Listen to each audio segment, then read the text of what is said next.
Ang katawan ay tila isang komplikadong makinarya na binubuo ng bilyon-bilyong mga cell.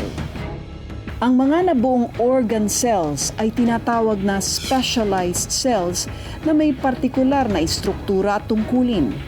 Ang dugo halimbawa ay may 3 klase ng cells, red, white at platelets, na may kanya-kanyang papel na ginagampanan sa ating katawan, gaya ng pagdadala ng oxygen at sustansya at ang paglaban sa impeksyon. Pero bago pa man naging specialized ang mga blood cells na ito, nagsimula muna sila sa tinatawag na stem cell, mga sihay na di pa natuturuang gumampan ng anumang tungkulin. Ang stem cell, as the name implies, siya yung stem, kumbaga, para siyang master cell. It's the source of all sorts of cells. So yung stem cell na yon, pwede siyang maging brain cell, maging heart cell, maging muscle, maging blood, kahit na ano. Doon nanggagaling lahat ng cells natin. Sa sinapupunan ng ating mga ina, unang nabuo ang mga stem cell nang tayo'y mga namumuong embryo pa lamang. Dito rin nagsimulang mag-mutate, dumami at maging specialized cells na sa loob ng 9 na buwan ay namuo bilang isang ganap na katawan ng tao. Before, we thought na pag sinabing stem cell, hanggang dun lang yon, yung pag nabuo na yung organism, pag tao na tayo, pag lumalaki na tayo at tumatanda, wala na tayong stem cells. But it turns out that's not true. Until whatever age, like you, me, may stem cells pa tayo. Kaya lang, syempre, hindi na siya kasing, I suppose, potent as we get older, pero nakaka-change pa rin siya into different cells. Kaya tayo, mayroong parang internal repair mechanism. Ang internal repair mechanism o ang kakayahan ng katawan ng taong kumpunihin ang sarili nito ang siyang basehan ng adult stem cell therapy na kilala rin ngayon sa tawag na regenerative medicine. Very powerful yung stem cells. Kaya nung nalaman na this is harnessable, we can harness that power, doon nagsimula yung possibility of treatment with stem cell. Kung dito, karamdaman lang ang ginagamot nila, sa ibang bansa, mismong mga bahagi ng katawan ang kanilang binubuo. Maikli ang pasensya. Hyper kung tawagin. Irritable. Walang kakayahan sa konsentrasyon. Ito ang 5 taong gulang na batang ikukubli natin sa pangalang Catherine. Si Catherine ay may autism at ang videong ito ay nagpakita ng kanyang mga kilos bago siya ma-stem cell. Matapos siyang sumailalim sa stem cell, We're gonna put it here. Good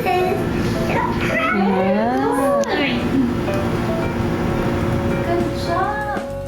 ito na si Catherine, malumanay, masunurin at nakikisalamuha na sa iba. How old are you? 9. Without cue, ha? Sa aking pagsasaliksik, isa sa mga unang hinanap ko ay ang mga taong nagamot ng stem cell. Dahil di pa laganap ang practice nito, di pa ganoon karaming nakakasubok. Pero sa mga nakasubok na, masaya sila sa mga resulta. Moving. No. Now, no. Gaya na lang ng mga naging pasyente ni Dr. Christina Puyat sa kanyang klinika na Asian Stem Cell Institute. Thank you sa pag-alaga. Quite an experience. Very, very, very accommodating and helpful yung staff. Bagamat bago, malayo-layo na rin ang narating ng teknolohiya ng stem cell therapy. Noong una ay ginamit lang ito sa pagpapaganda o cosmetic treatment. Nadiskubre ng mga doktor na sa tulong ng stem cell, bumabata ang balat, nawawala ang mga kulubot, pati mga sakit na dulot ng rayuma at arthritis napapawi. Kalaunan ay ginamit na rin ang stem cell upang gumamot ng iba't ibang degenerative disease o mga sakit na wala ng lunas. 60 to 70% of the patients since 2006, in fact, karamihan sa kanila may burdened with cancer, iba't ibang cancer, Parkinson's, Alzheimer's, strokes, spinal cord problems. We've had patients with heart problems. May mga pasyente rin kami na mayroong mga complications of diabetes. Pero kaakibat ng pagsulong ng larangan ng stem cell ay umusbong din ang mga kontrobersya ukol dito. Dekada 90 lang nang mamalas ng lahat ang lawak at lalim ng implikasyon ng pagmanipula sa stem cell. 1997 ipinakilala sa buong mundo ng embryologist na si Ian Wilmot ang first cloned mammal, isang tupa na pinangalanan niyang Dolly. Sa pamamagitan ng somatic cell nuclear transfer, kumuha si Wilmot ng cell nucleus mula sa isang tupa at inilagay ito sa isang unfertilized egg cell hanggang sa mabuo ang isang embryo na nagbigay buhay kay Dolly. Ito ang nagsilbing mitya para sa mas agresibong stem cell research. Pero dahil na rin sa takot ng ilan ukol sa posibilidad ng human cloning o paglikha ng mga animoy kopya ng mga individual, ipinagbawal ang uri ng stem cell research na ito sa maraming mga bansa. Pati ang tinatawag na embryonic stem cell o yung sihay na mula sa isang namumuo pa lamang na sanggol, mahigpit na ibinan, kabilang dito ang Pilipinas. Pero dito sa Finland, sa kabila ng mahigpit na mga batas at patakaran, agresibo pa rin ang pag-aaral ukol sa stem cell. Sa Regea Cell and Tissue Center, matatagpuan ang isa sa mga tanyag na facilities pagdating sa regenerative medicine.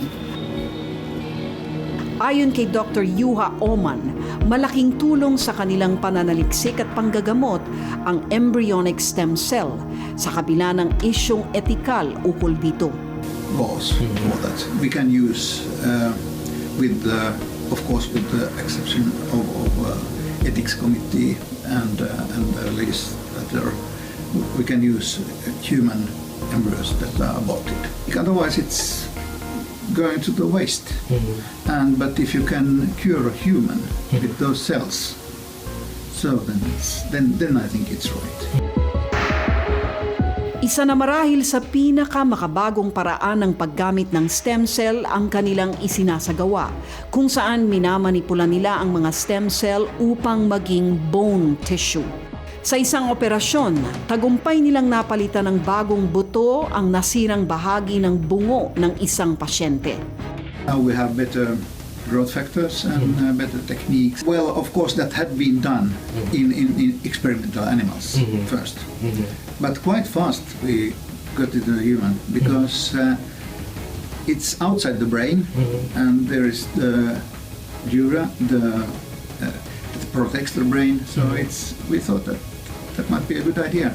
And well, all the patients we have done that, they are very happy, as hard as anyone.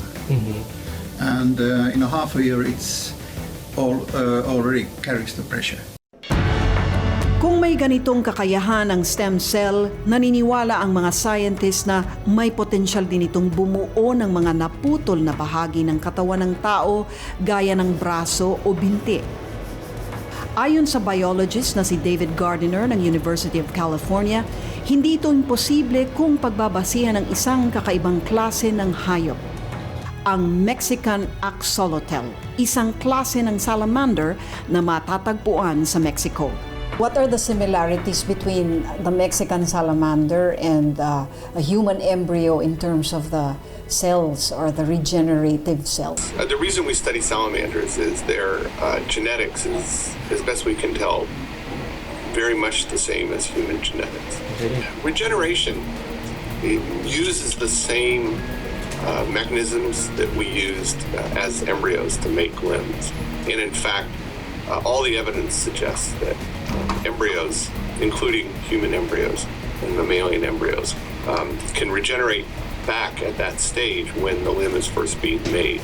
That what's unique about the salamander is this ability to go back to that embryonic developing limb bud stage and then it redevelops the limb the same way that it did when it was an embryo. And that's again why we are really encouraged that that humans, those pathways, those signaling molecular pathways are present in humans because we have arms and legs. So we made them once, and then the idea is how can you re-access those genetic programs to have it happen again.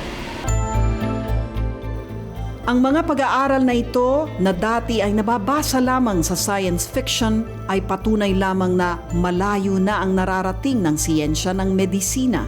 Kaya naman maraming pasyente rin ang ngayoy umaasa at nakikipagsapalaran sa pangako ng stem cell treatment sa kabila ng sinasabing kakulangan ng siyentipikong pag-aaral at kawalan ng kasiguruhang ligtas at pangmatagalan ang epekto nito sa kalusugan.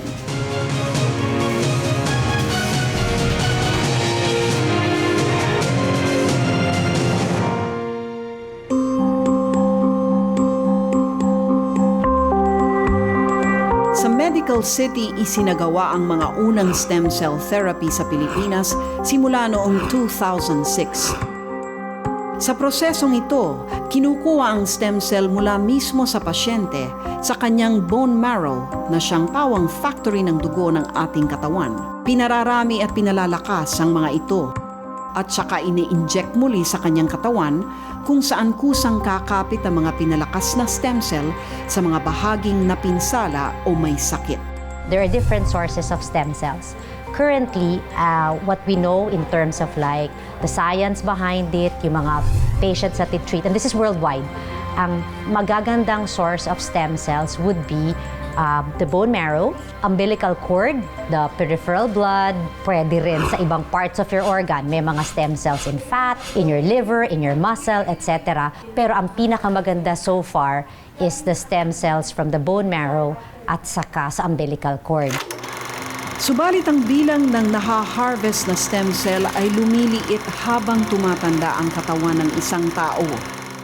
Pati ang potency o ang taglay na lakas ng mga stem cell unti-unting nababawasan sa paglipas ng mga taon. Kaya naman ang husay ng isang stem cell transplant ay nasusukat sa paraan ng pagpaparami at pagpapalakas ng mga naaning stem cell.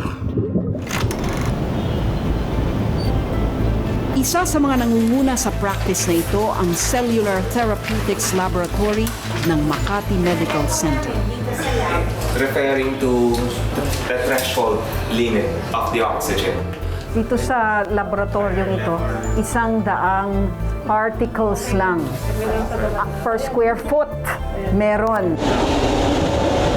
Kung ikumpara mo yan halimbawa sa EDSA, ang number of particles nun per square foot would be about over 1 million. This is how we keep the cells.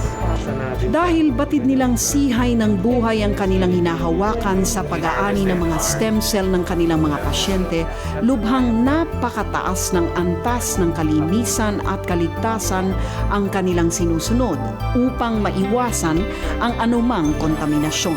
So you will notice the ceiling is practically made up of filters. So ito yung sample ng mga cells natin. Sa laboratoryong ito, paliwanag ni Dr. Francis Chong, hindi lang sila nagpaparami at nagpapalakas ng mga stem cell, tinuturuan pa nila itong mag-specialize, pinoprogram o minamanipula upang gawin ang tungkulin ng mga bahagi ng katawan na napinsala. So there are different recipe. That's correct. Teach them to specialize Yes. for the purpose Of for specific condition. Parkinson's. Yes, dopaminergic. Parang is-specialize yung cells for the brain or Yes, exactly. Yeah. Kaya naman ang lahat ng ito ay may kakabit na mataas na bayarin. Hindi bababa sa 2.5 million pesos ang turing. Depende na rin sa kondisyon ng pasyente. Sa aking personal na pananaliksik, nalaman kong bukod sa cell culturing at manipulation, isa sa mga nagpapamahal sa stem cell therapy sa mga ospital ay ang pag-ani nito mula sa bone marrow, bagay na magagawa lang sa isang operasyon. Pero may mas madaling paraan ng paghango ng stem cell na napag-alaman ko. isang kaibigan na nagkwento sa akin tungkol sa stem cell therapy na isinailalim ng kanyang anak na may autism. Ito naman ang ginamit nila rito, fat cells. One quick question, is the Stem Care Institute already open and where is it? Ang news anchor na si Karen Davila ang kaibigan kong iyon. Personal niyang namalas sa kanyang anak ang positibong resulta ng stem cell therapy gamit ang fat cells. Ito ang ginagamit na procedure sa Stem Care Institute ni na Dr. Ivy at Z. Teo. We have evolved our practice from just doing anti-aging, doing beauty, but also doing regenerative medicine, which is why we started the stem care. The richest source of stem cell is from the fat. And that's why we chose fat as our source of our stem cell, because it's, number one, it's easy to isolate. Number two, everybody has a rich source of fat in our bodies. And number three, we don't need to culture the cells from the fat. The higher the number of stem cells that we can introduce back to the patient for therapeutic purposes, the better the results will be. How much is the cost of a regular stem cell procedure? I think siguro, Lucy, we're looking at around siguro at least mga 500,000, no? Slightly less. Or even actually, less, no? Before we even started, it used to be a million over. Right? So your stem cell still has a lot of similarities. We won't say that it's going to work 100% the way it would be if it's your own, but there is a lot of similarities. And as long as we do compatibility testing, as laid out by the DOH, your tissue typing, your blood typing, we follow a protocol that is as safe. well. Ang protocol o pamantayan sa practice ng stem cell ay siya ngayong paksa ng maugong na debate ukol dito. Ayon sa Philippine College of Physicians, sa 3 klase lang ng panggagamot pinapayagan ngayon ng DOH ang stem cell. Sa mga sakit sa dugo, sa cornea, sa mata, at sa ilang sakit sa balat. Labas raw riyan, anumang uri ng panggagamot gamit ang stem cell ay dapat munang ituring na experimental. Ang stem cell therapy ay hindi pa recognized sa standard of care. Ang ibig sabihin ng standard of care, na pag-aralang mabuti, meron kang enough evidence about its efficacy and safety and effectiveness in terms of prolonging lives of the patient. So therefore, kung hindi siya standard of care, hindi natin siya pwedeng sabihin run-of-the-mill for every hospital, doctor. Ang paninindigan ng PCP, hindi pa maituturing na standard of care o katanggap-tanggap na panggagamot ang stem cell therapy dahil hindi pa ito dumaraan sa masusi at matagalang pag-aaral at clinical trials. Ayon sa pag-aaral globally, ang nagawa ng trials dito ay almost 200,000 clinical trials. Pero ang Pilipinas, hindi man lang nakapag-submit ni katiting for almost a decade. Bakit ganun? So bakit natin ina-allow na mag-practice ng stem cell therapy kung wala ka naman clinical trial? Sapagkat kung ililimit lang kasi natin sa mga may leukemia, ilan lang ang makikinabang doon. Tanggap ng DOH na hindi maaaring pigilan ng ganap ang paggamit ng stem cell para na rin sa kapakinabangan ng tao at ng siyensya. Ang kailangan lang daw, ituring ang mga ito na pawang experimental. Pag experimental, una, hihingan ng informed consent yung pasyente na pumapayag siya na gawin sa kanya. Number 2, yung ospital na magsasagawa niya nakakuha ng approval sa isang institutional review board. Ipagpapaalam pa yon kung papayagan na gamitin sa kanya, lalo na yon ay nasa listahan ng experimental. Isa sa pinaka-pinangangambahang side effect ng stem cell ay ang pagbunga ng mga cancer cell sa katawan ng pasyente. Di nga naman malayong isipin na maaaring magbago ang kilos ng sihay sa oras na mahawakan o mamanipula ito. Pero ayon sa mga nagpa-practice na doktor, wala pa sila ni isang ginamot na nauwi sa cancer. So far, we've treated well over 600 patients with California stem cell, probably over 1,000 with the Cell Surgical Network. There have been no evidence of embolization, no cancer formations, no infections, none of the things that you're really worried about with stem cells. The thing is, this has branched out beyond orthopedics. It's now being recommended even for something as far off as autism. We've seen remarkable, experiences with things like autism, and cerebral palsy, things we never thought would be treated. Certainly with Parkinson's and multiple sclerosis, myasthenia gravis, muscular dystrophy, we've seen tremendous improvements in every one of these things which are considered untreatable. Bukod sa hati ang opinyon ng mga doktor tungkol sa issue ng stem cell at pati ang gobyerno, hindi pa malinaw kung anong patakaran sa stem cell.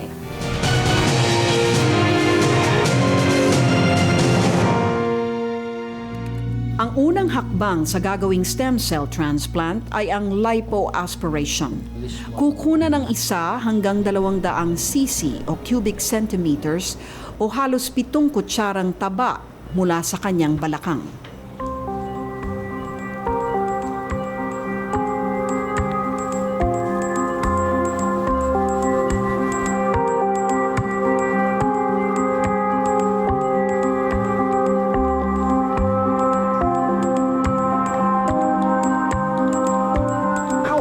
Can you actually do these procedures? May mga protocol na sinusunod. Depende kasi sa severity ng sakit.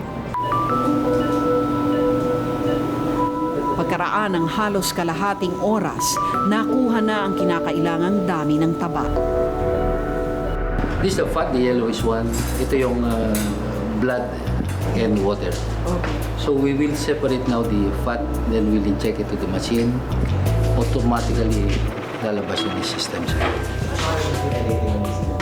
Pagkatapos maihiwalay ang taba sa tubig at dugo, ilalagay ito sa isang computerized stem cell extractor kung saan i-isolate ang stem cells mula sa fat cells.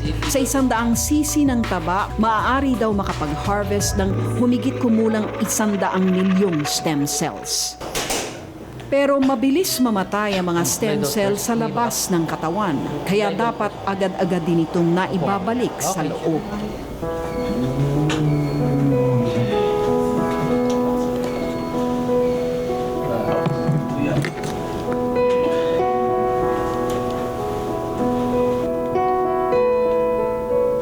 Initially, yung treatment would be a combination of stem cells, and we also use what we call PRP. PRP is platelet-rich plasma. It's different from stem cell because we are actually getting the growth factors from blood. This is extracted from blood. It doesn't have any stem cells. There has been studies na it can differentiate better than any other stem cell into damaged cartilage, especially for the joints. Yung stem cell will be harvested in 15 minutes. Pero magma-markings na siya ngayon. Sa pamamagitan ng ultrasounds, nalalaman ni Dr. Charles kung saan ituturok ang cocktail o ang pinaghalong stem cells, ang platelet-rich plasma at iba pang mga reagent o growth factor. Not because it's new, it doesn't mean it's not good. No, but I think at this point in time, we are going through the actual investigation to really validate kung talagang how effective talaga ba is stem cell. It will take years, and we are here also. We want to be responsible doctors. We just don't want to say stem cell is good, stem cell is effective, but we also want to make sure that there is a proof that stem cell is really effective. Di ba't kung meron kang mahal sa buhay, o ikaw mismo, may sakit, na wala ng gamot at inalukan ka ng isang uri ng panggagamot na maaaring makapagbigay lunas sa iyong karamdaman, hindi ba't susubukan mo rin?